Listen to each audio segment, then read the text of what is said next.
Start.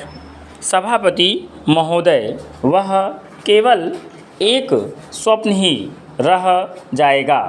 ऐसी स्थिति में मैं अनुभव करता हूँ कि आपातकाल की घोषणा की जाए और इस देश के जो बुद्धिमान लोग हैं उनको लेकर एक सर्वदलीय सरकार स्थापित की जाए। हम यह अनुभव करते हैं कि जिस तरह का शासन इस समय चल रहा है उससे देश की कोई भी समस्या हल होने वाली नहीं है, बल्कि इस सरकार की गलतियों से समस्याएं बढ़ती जा रही हैं। राष्ट्र की आंतरिक सुरक्षा के विषय में जो बिल मंत्री महोदय ने प्रस्तुत किया है उस पर अब तक जितने भी भाषण हुए हैं उनको मैंने बड़े ध्यान से सुना है। माननीय सदस्यों ने व्यक्तिगत स्वतंत्रता की लपेट में बहुत सारी बातें कही हैं और हमारे दल की ओर इशारा करते हुए कहा कि हम भी इसके औचित्य के संबंध में फिर से विचार करें।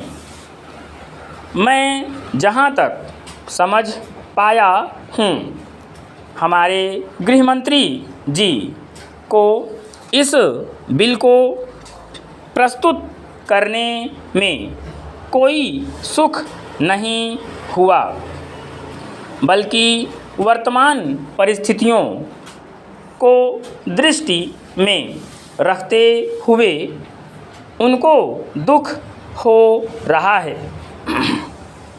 आज जब हम नागरिक सुरक्षा, व्यक्तिगत सुरक्षा और स्वतंत्रता की बात करते हैं तो सबसे पहले उसमें व्यक्तिगत सुरक्षा की बात आती है। प्रत्येक नागरिक इस राष्ट्र की अपनी सत्ता में रहकर सुरक्षित रहना चाहता है। हमने इस बात की सुरक्षा अपने संविधान में दी है और हम यह आशा करते हैं कि राजनीतिक दलों में आपसी मतभेद होते हुए भी राजनीतिक मतभेद का आदर होना चाहिए। मतभेद होते हुए भी शांति और सुरक्षा बनी रहनी चाहिए। माननीय सदस्य पूछते हैं कि ऐसी कौन सी असाधारण परिस्थिति आ गई थी जिसके कारण आपको नज़रबंदी बिल लाना पड़ा। मैं आपसे कहना चाहता हूँ कि क्या ही अच्छा होता यदि नेहरू जी की उस बात को जो उन्होंने लोकतंत्र के संबंध में बहुत वर्ष पहले कही थी आज भी स्मरण रखते।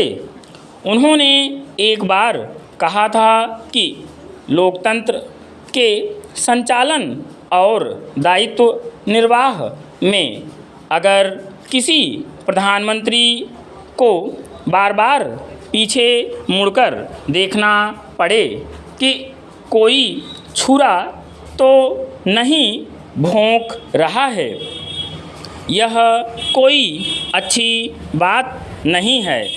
यदि ऐसी परिस्थिति देश में पैदा हो जाए, सांप्रदायिक दृष्टि से देश के विभिन्न स्थानों पर सांप्रदायिक दंगे हो रहे हों, उनका सामना करते हुए यदि हम जनता को सुरक्षा दे सकें तो फिर किसी बिल की आवश्यकता नहीं है।